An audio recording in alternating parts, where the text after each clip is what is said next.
Let's move along to the NBA playoffs. I think my son said when he was in here earlier, he watched his first NBA game of the season over with me last night. It was my second NBA game of the season. I watched both playoff games. But that Golden State team is incredible. I really I don't know. I mean, I don't know how much of a coach Tyrone Lue is. He wasn't exactly a superstar player, but that doesn't always mean you can't be a good coach. I don't know how you defend that team. I mean, you can't double team anybody. Durant is just an animal. He's a beast. He's going to kill you in so many different ways. And the thing I like about him, too, is he's another one of the good guys. I saw something a couple of days, maybe a week or so ago, where he wants to take less money to keep this team, intact, in sync, keep them solid. Mm-hmm. He would be willing to sacrifice to keep this team, together. Unlike Kobe, who wanted all the money when he wasn't worth half of it and didn't care whether they won or lost as long as he got his points and got his money. But I think Durant is really a he's impressed me as a team guy who cares about his team, cares about championships, wants to win. He's doing it on the court, and he's doing it off the court too. And I can see that out of a lot of those guys on that team too. I mean, Curry's probably the same way. Yeah. But I don't know, the whole NBA playoffs to the finals have just been unentertaining, if that's even a word. But it hasn't been fun to watch. The Washington-Boston series was pretty good. I was really looking forward to this series being a really tight. I actually thought that Cleveland had a good chance. That I thought that maybe the Warriors were over-rested maybe, and that Cleveland's coming off with just a couple days break and then going right into it. I actually thought that Cleveland was going to play much better than this, and then it's been turnovers. And by the way, with that whole team in Cleveland, with you're trying to coach LeBron, is there even a coach, or are you just a body? Really, who runs that team, right? LeBron. Yeah. And so yeah, but you still got to scheme it, and you still, and that's why you listen to stuff like Tyronn Lue saying, "I think the Celtics are harder to guard than the Warriors." Again, a little gamesmanship, because that was clearly not true. No. That's clearly not true. There were several people on that Celtics team that wouldn't even be on the bench for the Warriors and wouldn't fit in the system. And so, again, that's gamesmanship. And if he truly believes that, he's in the wrong profession. But, I've heard from a lot of people, it's a blowout. I'm not enjoying the games. LeBron James is averaging 28.5 points per game, 11 assists and 13 rebounds. Kyrie Irving, 21.5, 4.5 assists, 2.5 rebounds. If you can't enjoy watching Kevin Durant and Steph Curry and LeBron James and Kyrie Irving playing at their best, the Warriors are just that much better. The Warriors are just that much better, and at some point you just have to acknowledge that. I don't think they win Game 3. I think Cleveland, hangs in there. They're shooting only 27.6% from three. That's going to change at home. That once they get some guys, Korver starts to hit. Kevin Love hasn't been hitting the threes. He's not been open. And again, some of that is just the pace of the game. The Warriors play at such a fast pace and get so many shots, per minute. It's hard to keep up. And so there's a part of me that thinks, boy, Love and Korver and Irving, they're not going to get their 3-point shots. But, again, it's not a series until somebody loses at home. Right. Yeah. That could happen on Wednesday. It could. Are they playing Thursday? Wednesday or Thursday do they play? Wednesday, I think. Yeah, Wednesday. So tomorrow. It's amazing the distance between these games too. Well, the finals, it's it's unbelievable. In the other playoffs, it's here's a game, skip a day, play a game. Right. Now it's 3 days off, and they had a bunch of days off before. I think there's 2 days off between every game now. Yeah, at least. Yeah. And it's awful. Yeah. I like the comment last night where Mike Bream, I guess, said that, Cleveland was in this situation last year. They lost the first two, blown out, and they're going home.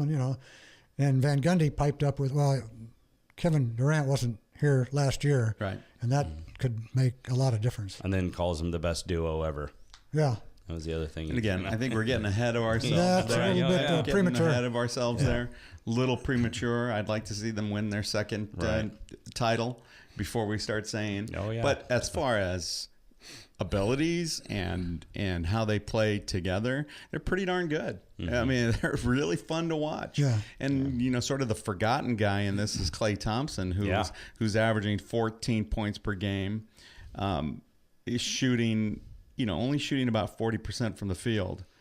And 33%. But he's actually playing pretty good defense. He's playing great defense. That's Playing what's great been defense. huge for them. Playing great defense. And you're always going to get Draymond's always going to be an enforcer down there. And Draymond can hit the three for you too. I mean, that's what's crazy about that. When he's got Durant, Curry, Draymond, and Thompson in there. I mean, you got four guys, right. And then this player to be named later guy that's down below pushing guys around. But I mean, the other thing is anybody can pop out to the three and hit it, and some of these guys will throw it up just on the other side of the half court.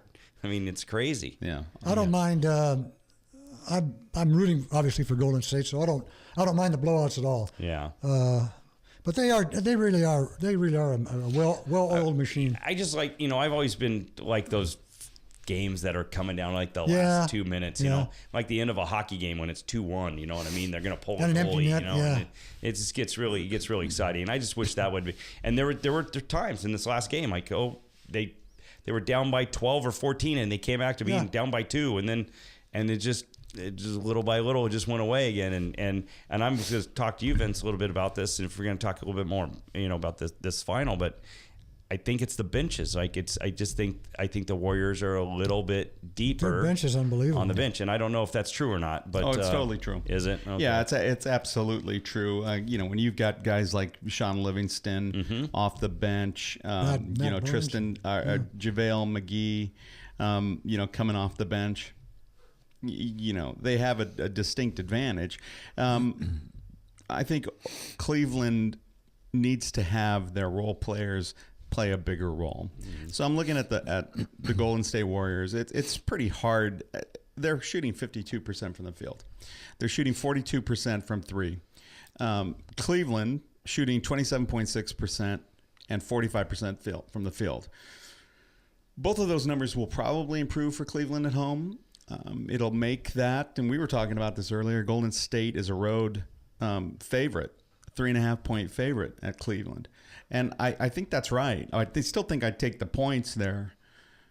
But Cleveland can improve. They can improve. The thing that offensively, the thing that you worry about if you're a Cavaliers fan is, can they improve defensively? In the first game, in the first half, defensively, there were so many times they just abandoned the lane because of the pace that the Warriors were playing, kicking it up. They were not making the right decisions. Now in half court, they can make the decisions a little better on whether they're going to switch off of a pick or whether they're going to defend what they're going to do. Yeah. But in transition, they were thinking, stop the three, and there's Durant going right down the lane, like just cruising. Yeah, he went down there empty. Several times. Yeah, several times. And then I think the first game, was it 20-something turnovers that Cleveland had? You just can't turn the ball over. No. To the Warriors. Just extra shots. You can't give them extra shots. So. I think last night Golden State had 102 points in the third quarter. Yeah. I mean, you just can't let that happen. If you expect to win, you're not going to out offense them. You better play better defense. You're going to have to. It's like you said, if you don't, and that's what's so amazing. They can just spread it out, and if you're not paying attention, doing your job, they're going to get layups. Exactly. And in one of the previous podcasts when we were talking about the Warriors, there were times when I would watch them in previous playoff series where they just seemed to be disengaged for 4 or 5 minutes at a time. Yeah. They have not been. No. I mean, they are on a mission. They're all business. And the ball movement's been really good too. That's really big for them. They're always about that extra pass, and they've been disciplined that way, and it's really paid off. Did you see that shot Durant made last night when he was falling down and threw it up, ended up on his back? Love dragged him down, and then he threw it in. Ridiculous. I mean, he's such a great athlete. He's 6'10". Yeah, he's big, and That's the best chance the Cavs have it winning the series is if Durant is injured, doesn't play anymore. Yeah. Other than that, Defensively, Durant's been terrific. Oh, he's been blocks. blocking shots, playing great defense. Everyone in that starting lineup is just long. I mean, say what you want about Zaza Pachulia, well, he's a presence. he plays pretty good defense, and he'll get open just enough to score a few buckets. But he's big enough to push guys around. Exactly. So, And then he switches time with JaVale McGee, who's pretty much the butt of Shaq's jokes all the time. But he's still serviceable. I mean, he's a serviceable guy. Right. Yeah. And and so I think Game 3 is the telling game. If Cleveland can shoot better, they have to win it. I can't see, even if Cleveland down 3-0, and then the stats will come out like what's the percent of a team being down 3-0 to ever win the No, they did. I just can't see. Yeah, they did, huh? That's right. They did last year. Yeah. I just can't see the Warriors losing 4 out of the next 5 games. Not the way it's clicking now. No, I think the thing from an objective observer is you look at how well LeBron is playing, and it's sometimes taking over. And Irving still playing pretty well. He needs to do a little bit better. Yeah, but like in a momentum deal, if you get those other guys clicking and hitting points, then momentum will start. Question for you: does Kerr travel with the team? That back? I think he's going to certainly try. Yeah, He had no intention of coming back to the bench unless he could stay there throughout. He wasn't just going to do sort of like a Phil Jackson thing, and he had said that if he's well enough to coach, he's in it for the duration. Gotcha. Now, whether or not he can health wise, but he must have been feeling better. But sometimes when they put shots on him, he looked like he was sort of straining. It looked like he was maneuvering his neck. It didn't look like he was very comfortable. Yeah. If you guys are Tyronn Lue, what kind of adjustments do you make for the third game? You got to make defensive adjustments for sure, I would think. Yeah, you could, but I mean, I think a lot of it has to do with exactly what Vince just discussed. I mean, I think it's just a momentum thing. I just think if you get the other 3, like, look at everything's going great for the Warriors because they have 4 or 5 guys scoring. They got 2 guys scoring in Cleveland, and I just think those guys need help. Yeah, Love needs to step up. Corver needs to step up. And I think if those guys are helping participate, then I think you've got to just not easy, but it's a very competitive game. And right now, I don't know if it's because the Warriors are playing great defense on those guys, or those guys are just not hitting their shots. But if those guys are helping those, LeBron and Irving, it was scoring, I think it's a very competitive game. You're right, Vince. You got 4 or 5 guys scoring on the other side, and you only have 2 scoring on the one side. So, I think the only adjustments that I'm trying to think if there's any lineup adjustments that they can make. Probably not. I think they stick with who they've got out there. They're 5 against the Warriors 5. They just need to stay active. They need to stay active on defense. They need to switch. And they need to just pay attention. They can't do what they did in the first game, and they certainly can't do what they did for stretches in the second game. And then there were parts offensively where I felt like, again, that same rap that you hear on LeBron is deferring a little too much, trying to be too much of a distributor, trying to get some other guys involved. It's like, go get your 40. Yeah. Go get your 40. Yeah, exactly. Open, when you're going to the basket and 3 guys converging, then you can dish it. Yeah. But now, there were times in the game when he would just go into the paint and immediately he thought, let's get it in the offense in the perimeter. It's like, why? Yeah. You're right there. Yeah. Draw a foul. Get him in foul trouble. Mm-hmm. I think the strategy is, punch Draymond when nobody's looking and hope he gets tossed. That was the turning point last year. Was. Getting him out of the game. They lose Causing a Draymond. distraction, Exactly. Yeah, well, he said he's grown up. He's not. Oh yeah, he's really not going to do grown. that this year. Yeah, of course. We'll He see. was how barking at the refs pretty early in this. He's already barking at the refs. He's chirpy. Yeah. He Oh, always yeah. will be Oh, yeah. chirpy. Yeah, so. yeah, he's going to be that guy. For Cleveland, I wanted to see an angrier LeBron after Game 2. Mm-hmm. If you're a Cavs fan, hopefully he's doing that behind the scenes, getting in their chests and in their faces and saying, "Let's go, let's go." Yeah. Kevin Durant changes a lot of things. Huge He's difference. so good. Yeah. Yeah. But one, game at home, you get you get some momentum.